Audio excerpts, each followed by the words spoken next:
Ever left a family gathering early just to protect your peace? I don't know what exactly it was that snapped in me that day. Maybe it was the way my mother's voice cut through the room like a knife coated in warm gravy. Or maybe it was just the fact that everyone pretended they didn't hear it. But something fundamental shifted during that Thanksgiving dinner, and I haven't looked back since. The kitchen smelled like cloves and baked yams, and the TV in the living room still had a college football game murmuring over the low hum of conversation. But when she leaned across the table and told me quietly, as if it were some sort of kindness, "You bring everyone down," it was as if someone poured hot bleach directly into my chest. Not loudly, not in anger, not in frustration, no, it was delivered gently, almost with a sigh, as if she were sad for me, for the way I keep showing up and ruining things just by being myself. I caught my breath halfway through my green beans, blinked at her, and then looked around the table like I was hallucinating because surely someone else had to have heard that. But they didn't react. Not my Uncle Ron, who just kept sawing through his turkey like he was performing surgery. Not my cousin Emily, who immediately started talking about her trip to Napa as if we were still on the same wavelength. Not even my sister-in-law, Lisa, who usually throws me a pity glance when things get tense. They all just kept eating. Plates clinking. Glasses refilling. Like I didn't just get body checked by the woman whose cell phone bill I'd paid the day before. And that was the moment I realized the only thing louder than my mother's words was the silence that followed them. The kind of silence that comes from everyone being used to you taking it. Used to you swallowing the insult, patting your own back in the bathroom later, and convincing yourself it was just her way. I didn't make a scene.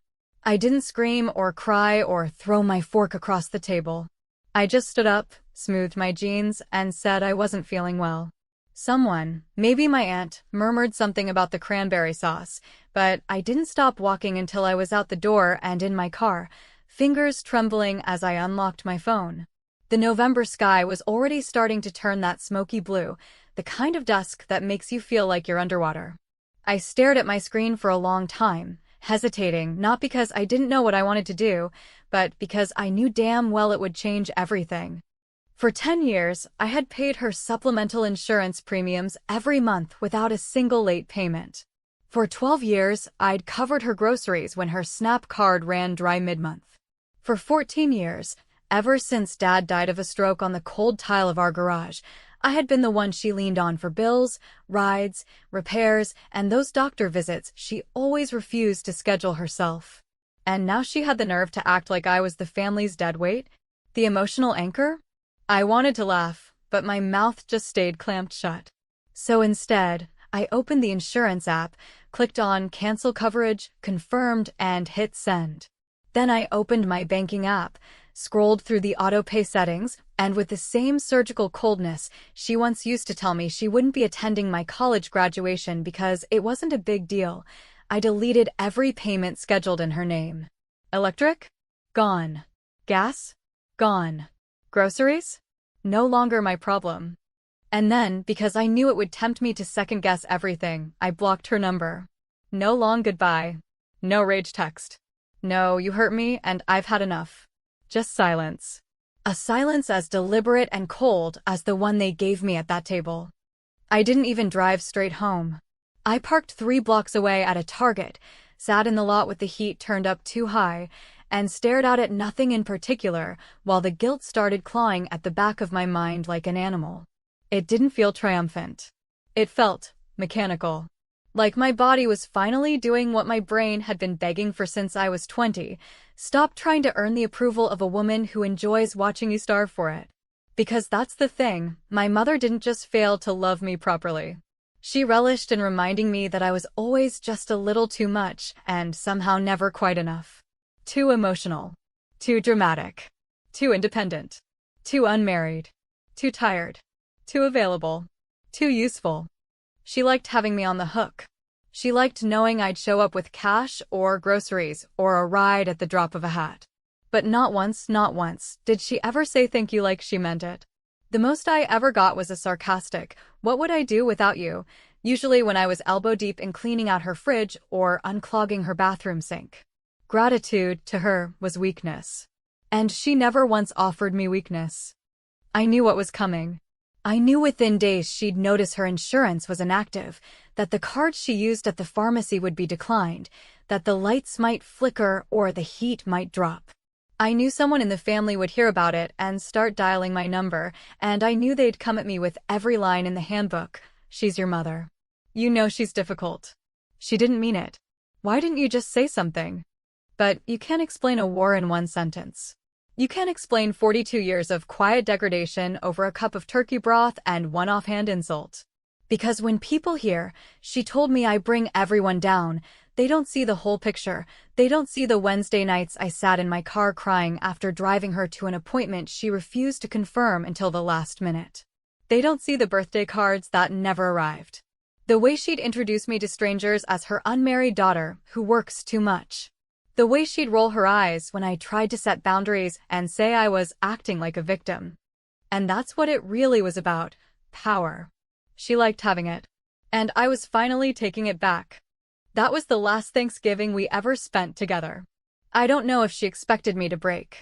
To come back with flowers and apologies and an offer to start over, because that's how these dynamics usually play out. But I didn't. I went home, turned my phone off, poured myself a glass of wine, and sat in that stillness like it was a fortress. What I didn't know, what I couldn't have predicted, was how fast the collapse would come. And how loud the panic would get once the consequences of her little comment finally caught up with her. Because when you stop holding the house up, sometimes the whole thing comes crashing down. I woke up the morning after Thanksgiving feeling the kind of calm that doesn't come from peace, but from exhaustion that finally has nowhere else to go, like when you've been treading water for so long your legs give out and you just float. Not because you've learned how to relax, but because you've finally stopped fighting. There was no panic, no second-guessing, no regret rushing through my veins as I brewed my coffee and stared out at the neighborhood I barely noticed anymore, the sun hitting the frost-covered grass like glitter. Completely at odds with the silence I had let into my life just 12 hours before. I didn't check my phone. I didn't scroll through my emails. I didn't even think about what was going to happen when she noticed the cancellation notices that would start piling up like snowdrifts against her front door. Instead, I took a deep breath and felt something unfamiliar in my chest space. It took me the better part of a decade to understand that people like my mother don't lose control all at once. They lose it in inches, in quiet reversals, in the simple moments when the person they depend on stops being so available. And now, for the first time since I was old enough to understand what codependency meant, I was no longer available. No rides. No checks. No emotional triage. No catching the fallout every time her life spun off balance because she refused to take any responsibility for the weight of it. And the more I sat with that realization, the more I started to understand that what I had done the night before wasn't just revenge, it was recovery. By the afternoon, I went ahead and made it official. I called her Medicare Advantage provider and explained that I was no longer the responsible party for Carol Jennings, that all payment information should be removed from the account, and that any future inquiries should be directed to her directly. The woman on the phone asked if there was a particular reason for the change, and I just said, family restructuring, which sounded cold, even to me, but also felt like the most honest thing I'd said in weeks. After that, I went through my accounts like a surgeon removing a tumor, cutting off every automated bill, donation, top-up, copay, and grocery delivery I had been silently maintaining for years without so much as a thank you card in return. And when I was done, I didn't feel vindicated or cruel, I felt efficient. But the silence didn't last long. By Monday, the first ripple had reached me in the form of a voicemail from Uncle Ron, that familiar gravel in his voice already lined with judgment before I even hit play. Hey Lori, just calling to check in. Your mom's been trying to figure out what's going on with her insurance. Says she can't get her cholesterol meds and is getting the runaround from the pharmacy. Said you might have handled something? Call me back when you get this. We really need to straighten this out. No hello, no how are you, no acknowledgement of what had happened 3 days earlier at the dinner table, just that same assumption that I would come in and fix whatever she broke, like I always had. I didn't return the call. Not because I didn't want to explain myself, but because I knew deep in my bones that no explanation would ever satisfy people who never saw the bruises they helped cause simply because they weren't the ones doing the hitting. And it only got worse from there. On Wednesday, I got a text from my cousin Emily, sweet on the surface, but soaked in passive aggression like a cookie dipped in poison, saying, "Hey, Grandma's really stressed. She said her utilities might be getting shut off. She's kind of freaking out. Did something happen?" I stared at the message for a long time, trying to decide how to respond, trying to figure out if there was a way to say what needed to be said without coming off like I'd lost it, but the truth is, there isn't a gentle way to say. I stopped being someone's personal life support system because they made it clear they preferred me unconscious. So I wrote back, simply, yes, I stopped paying for her life. She'll have to figure it out now. Of course, that opened the floodgates. My phone became a symphony of incoming messages, missed calls, vague Facebook posts from distant relatives about family obligations and grace, all written in that performative tone people use when they want to call you out without naming you directly. And through it all, not a single person asked me how I was doing. Not one person said, "What happened?" They just assumed. Assumed I had snapped. Assumed I was punishing her. Assumed I was the problem, because the problem had finally stood up and walked away from the table. And that's the thing about people like my mother. They train everyone around them to believe that their survival is the most important priority, even if it means sacrificing the sanity of the one person keeping the structure upright. She had years to convince them I was difficult, dramatic, maybe even unstable. And she did it in the same voice she used that night at Thanksgiving, quietly, casually, like it was just an unfortunate fact she was too polite to elaborate on. They didn't see the late-night runs to Walgreens for prescriptions she could have ordered herself, but forgot to. They didn't see the way she once made me feel guilty for asking to go on a weekend trip, because what if something happens while you're gone? They didn't know that every act of help was followed by emotional tax, that every moment of support was repaid with sarcasm, gaslighting, or indifference. They didn't live in the house where the thermostat stayed at 62 because she believed being cold-built character, or the one where birthdays were skipped because life's hard enough without celebrations. Have you ever been blamed for the cracks in a foundation that was already broken before you were even born? Have you ever carried the weight of someone else's life while being told you were the reason they struggled to breathe? That's what it was like growing up with my mother. And I know, if you're hearing this right now, if you've made it this far, you're probably thinking, but still, she's your mom. And yeah, that's what they all said, too. She's your mom. But at what point does that phrase stop being a tether and start becoming a noose? Because here's what I've learned in the short time since cutting her off. Sometimes, the only way to heal is to stop picking at the scab and let the damn thing scar. Sometimes, the only way to stop the bleeding is to walk away from the knife, even if the one holding it swears they were only playing. And yes, the guilt comes in waves. But guilt, I've found, is easier to live with than perpetual self-erasure. She hasn't called me. Not directly, anyway. But she's left her fingerprints everywhere, through the people she sends, the rumors she starts, the chaos she breeds like mildew in a forgotten room. I used to think I owed her something. That love meant debt. But I'm starting to believe that maybe love without respect isn't love at all. It's control dressed up in obligations clothing. And while the family talks and wonders and whispers about what's going on, none of them have asked her why she said what she said. None of them have held her accountable. Because it's easier to chase the daughter who finally said no than to look into the eyes of the woman who's been saying sit down and shut up her entire life. But they'll learn. Oh, they'll learn. Because I didn't just cancel the payments, I canceled the role I was cast in from childhood. And that silence they're all so afraid of now? That's just the sound of a system collapsing without its scapegoat. By the time the third week rolled around and the calls turned into voicemails, and the voicemails into carefully worded text messages laced with veiled accusations, it became painfully clear that my silence had not only disrupted the family narrative but thrown it into complete disarray, like someone yanking a thread from the hem of a decades-old curtain and watching the entire thing collapse into tangled chaos. What amazed me most wasn't the speed with which the family mobilized around my mother, nor the selective amnesia that allowed them to forget years, decades, of me quietly paying for her mistakes. No. What left me standing in stunned disbelief was how quickly the focus shifted from why I had finally walked away to how I could be convinced to come back, as if my departure had been some kind of technical error rather than a conscious, painful, deliberate act of survival. Uncle Ron was the first to get bold, stepping out from behind his usual smokescreen of passive-aggressive concern to send me a two-paragraph message about the deep responsibility we all share in times like this. As though I hadn't already carried the bulk of that responsibility like a cross on my back while the rest of them enjoyed their holiday dinners and clean hands. He wrote, "Carol's struggling more than usual, and you know she's never been good at navigating systems on her own. Maybe if you just gave her a little help getting through the winter, we could talk about some longer-term solutions as a family."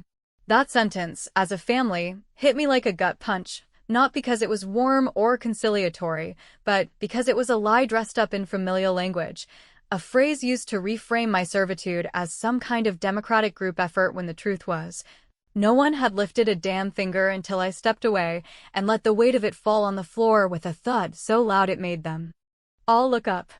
I wanted to scream. I wanted to throw my phone across the room and laugh at the absurdity of it, at the idea that I could somehow be guilt back into a role they all benefited from but none of them were willing to occupy. Instead, I sat down at my desk, opened my laptop, and started going through old bank statements, painstakingly, line by line, gathering every record, every monthly insurance deduction, every grocery delivery, every utility transfer, every pharmacy copay, every Amazon purchase made with my login and shipped to her address. I built a spreadsheet that looked like something from a corporate audit, each row a receipt of my silence, a small monument to the version of myself that used to believe love meant carrying someone else's burdens while erasing my own needs. When I was done, I had 3 tabs of proof, not for them, not really, but for me, because I needed to see it all laid out in front of me to remind myself that I wasn't cruel, or careless, or ungrateful. I was exhausted. Later that night, I opened the family group chat, a digital graveyard of birthday messages, blurry baby photos, and political memes, and I dropped the spreadsheet in like a grenade. No preface. No explanation. Just the facts. A minute later, I followed up with a single message. I've paid over $92,000 over the last 12 years to support Mom. I'm done. This is your notice. And then I closed the app. The silence that followed was, ironically, louder than any of the chaos that had come before it. For almost a full day, there was nothing. No replies. No angry emojis. No guilt-soaked pleas for compromise. Just blank space. I imagined them reading it, one by one, eyes scanning the numbers, the receipts, the undeniable evidence that I had been the scaffolding for a woman who had never once said thank you without a bitter aftertaste. I imagined Emily texting Jake or Aunt Cheryl calling Ron, each of them trying to figure out how to spin it without admitting they had been complicit in letting me become the designated martyr. When the reply finally came, it was from Emily, and it was worse than if she'd just ignored me altogether. She said, "We get it, Lori. You've done a lot. But you could have just talked to her instead of punishing her like this. She's old. She doesn't always know how she comes across." And with that, I felt something dark settle in the back of my throat, an ache that wasn't sadness or rage, but something colder, heavier, more permanent. Because that sentence, "she doesn't always know how she comes across," wasn't just a dismissal of what had been said to me at Thanksgiving. It was a dismissal of everything. Of every slammed door, every cruel nickname, every silent treatment, every emotional manipulation disguised as maternal wisdom. It was the family's way of saying, "We know she's been awful to you, but it's easier if you just let it slide." I didn't reply. Not because I didn't have a response, believe me, I had several, but because I knew that engaging would only drag me back into the quicksand I had just begun to crawl out of. Instead, I closed the app again and opened a drawer I hadn't touched in years, an old cedar box filled with journals from my 20s, their pages brittle with age and the weight of things I had never said out loud. I flipped through one dated August of 2006, stopping on a page where I had written, in cramped, anxious handwriting, "I cried in the car after she told me no one would ever want me because I was too opinionated. She laughed when I said that hurt my feelings. I don't know why I keep trying to get her to see me. I stared at that sentence for a long time, longer than I probably should have, and then I closed the journal and laid it gently back in the box. That was the truth, the real truth, the one I'd never wanted to admit even to myself. I had spent the better part of my adult life trying to be seen by someone who only saw me as useful. Not loved. Not cherished. Just useful. And now that I had finally stepped out of that role, everyone else was scrambling not because they missed me, but because the machine no longer worked without its quietest part. I didn't know what came next. I didn't know how long they'd keep trying to pull me back into the mess or whether they'd eventually turn on each other. But I knew one thing with absolute clarity: I wasn't going back. Not to the silence. Not to the spreadsheets. Not to the version of myself who believed she was only worth what she could give. Because if I've learned anything from this mess, it's that being the dependable one doesn't mean being disposable. And sometimes, the only way to teach people your value is to take yourself away from the table and watch how quickly the feast falls apart. There's something strange, almost surreal, about what happens when the dust finally settles and you're left standing in the quiet aftermath of a decision that, for years, lived only in the corners of your imagination, because for as long as I can remember, I had fantasized about what it would feel like to be free of the obligations I never agreed to carry, to wake up without that tightness in my chest that always preceded a phone call from my mother or a text from a cousin asking if I could just help out one last time. And yet, when that silence arrived in full, unbroken and wide as a canyon, it didn't feel like freedom. Not at first, but like I was living inside a vacuum, a sterile void where everything grief, guilt, relief pressed up against me without giving me anything back. I didn't expect the panic to come from their side so quickly, and I certainly didn't expect it to start unraveling my mother in public, because for all her coldness and calculated cruelty, Carol Jennings had always prided herself on maintaining appearances, on projecting an image of self-sufficiency and matriarchal wisdom, the kind that convinced acquaintances she was a strong woman, when, in reality, most of her strength came from siphoning off the resources and emotional labor of those closest to her. So when I got a call from the hospital on a rainy Thursday morning, one of those sharp, wet, mid-December mornings where the whole sky looks like it's holding its breath, I didn't pick up right away, assuming it was a telemarketer or another cousin pretending to check in. But when I finally listened to the voicemail and heard the calm, clipped tone of a social worker explaining that my mother had taken a fall in her kitchen and that due to her lapsed insurance and absence of listed emergency contacts, they were reaching out to the last known associated party, I sat on the edge of my couch, phone in hand, with the distinct feeling that the story I thought I had closed was about to yank itself open again. I didn't rush to the hospital. I didn't drop everything and sprint out the door in a tear-streaked panic like the dutiful daughter I had been trained to be. I made myself a cup of tea. I sat with the information. I stared at the walls of my apartment, which still felt foreign after years of prioritizing someone else's household over mine.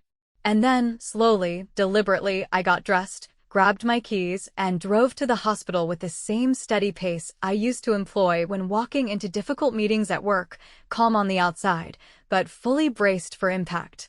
The emergency room smelled like disinfectant and desperation, and the fluorescent lights overhead gave everyone that same sickly hue, like they were already halfway to becoming ghosts. When I reached the nurse's station and gave my name, the woman behind the counter looked at me like she wasn't sure whether to thank me or apologize. "She's in room 12, she said quietly, and for a moment, I could hear the hesitation in her voice, the way people sound when they've just been dealing with someone particularly difficult. "She's been asking for you." I walked into the room and saw her lying there, not broken, not bleeding, but dented in a way that shocked me more than I was prepared for. Her hair was tangled, her lips dry, and there was a wildness in her eyes that reminded me of animals I'd seen in traps, still defiant, still angry, but afraid in a way they didn't know how to express. "Lori," she said, not with relief or affection, but with that same sharp edge she used when scolding me as a teenager for being late or speaking too loudly. "It's about time." I said nothing at first. I simply stood there and looked at her, really looked, for maybe the first time in years, not as the center of my world, not as the woman I owed everything to, but as a person. A fallible, aging, bitter woman who had spent most of her life convincing people she was the victim of everyone else's failures, including mine. She shifted on the bed and gestured vaguely. I can't get my meds, she said. They're saying I don't have coverage. They're saying the account's been closed. You don't, I replied calmly. And it has. She blinked at me, as if the concept didn't make sense, as if I'd just told her the sun had stopped rising. You need to fix it, she said. This can't happen. Not now. Not with winter coming. You know I can't afford the heating bill, not with the gas prices what they are. And just like that, she slipped back into the old pattern, like no time had passed, like no words had been exchanged at that Thanksgiving table where she'd quietly dismantled me with one sentence. No apology. No recognition. Just expectation. You remember what you said to me 3 weeks ago? I asked, my voice steady, but my heart thudding with the weight of history. At dinner. After the turkey. You leaned across the table and told me I bring everyone down.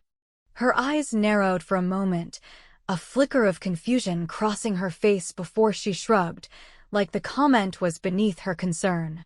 I was upset, she muttered. You were sulking, as usual. Making everything about you. And that was it. No ownership. No regret. Not even the pretense of humility.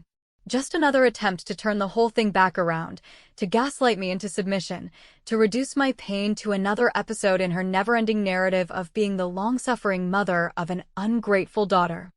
I looked at her for a long time, and in that silence, something inside me finally froze over completely, not with cruelty, not with hate, but with clarity. I didn't owe her anything.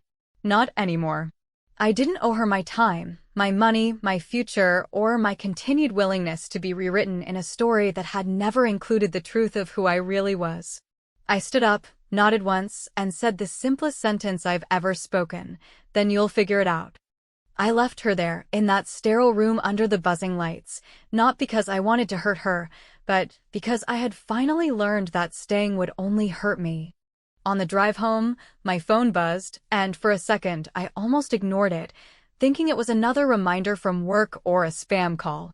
But when I glanced down and saw Jake's name, my cousin who hadn't said a word to me in years, not even when I sent his wife a baby gift, I picked up, curious more than anything else. If she dies, he said, his voice sharp and cold, that's on you. You know that, right? And I almost laughed, not because it was funny, but because it was so absurd, so shamelessly hypocritical, that I couldn't help but marvel at the audacity. I didn't say what I wanted to say. I didn't scream or argue or lay out the facts. I just hung up. Because at this point, if they were still more concerned with appearances than accountability, if they still believed the only villain in this story was the woman who finally said no, then they deserved whatever collapse came next. There are moments, quiet, forgettable on the surface, invisible to anyone not inside your skin, when something shifts in your life so irreversibly that you know, with a kind of calm certainty that doesn't need to be declared aloud, that there's no going back. No re-entry into the version of yourself that once tolerated what now feels unthinkable, and over the months that followed that hospital room visit, that final phone call from Jake, and the echo of my mother's blank stare when I asked her if she remembered what she'd said to me, I began to understand that this wasn't simply the fallout of a single decision, or even the gradual unraveling of a toxic relationship. It was a complete internal restructuring. The emotional demolition of a building I had been tricked into thinking was a home. The thing no one tells you about reclaiming your boundaries, especially when they've been buried under guilt, obligation, and family mythology for most of your adult life, is that it doesn't come with celebration or applause. It doesn't earn you peace right away. And it certainly doesn't make the people who once depended on your silence suddenly respect your voice. Instead, what you get is a long, aching stillness, a kind of grief that isn't about losing someone else, but about finally mourning. The version of yourself who kept hoping they would change, the version who stayed too long, apologized too much, and believed, somewhere deep down, that love could eventually look like kindness if you just tried harder to deserve it. After I walked out of that hospital room, I didn't go back, not once, not even when the updates started coming in through secondhand channels like smoke signals sent through reluctant relatives. Carol was transferred to a state-run rehab facility. She couldn't afford in-home care. Her coverage had lapsed beyond any recoverable window. Her prescriptions were now rationed. Her heating bill was overdue. Her house was beginning to fall into disrepair. And through it all, the silence between us remained untouched. Not angry, not bitter, just frozen in a kind of mutual detachment that, for the first time, felt honest. I stopped responding to the cousins, most of whom cycled through the usual phases of performative concern. One week it was, "She's not doing well, Lori. Maybe you could just call," and the next it was, "You've made your point. You've punished her enough," but none of them asked the question that actually mattered, the question that would have revealed more about them than about me. Why was it ever just your job in the first place? At night, I'd lie awake and let my thoughts wander not toward vengeance or regret, but toward the quiet realization that, for the first time in my life, my time, my money, my energy, all of it belonged to me. It wasn't about retribution anymore. It wasn't about making her hurt. It was about no longer bleeding just to keep someone else warm. And maybe that sounds cold, maybe it even is cold, but after a lifetime of being scorched by her volatility, cold felt like shelter.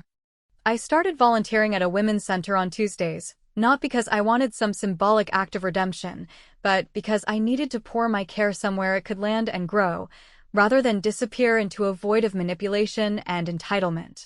I met women who had walked away from worse, women who had packed up their kids in the middle of the night and never looked back, women who had no spreadsheets or voice memos or bank statements, only instinct and bruised hope and the will to protect whatever was left. Their stories didn't make mine feel smaller. They made it feel real.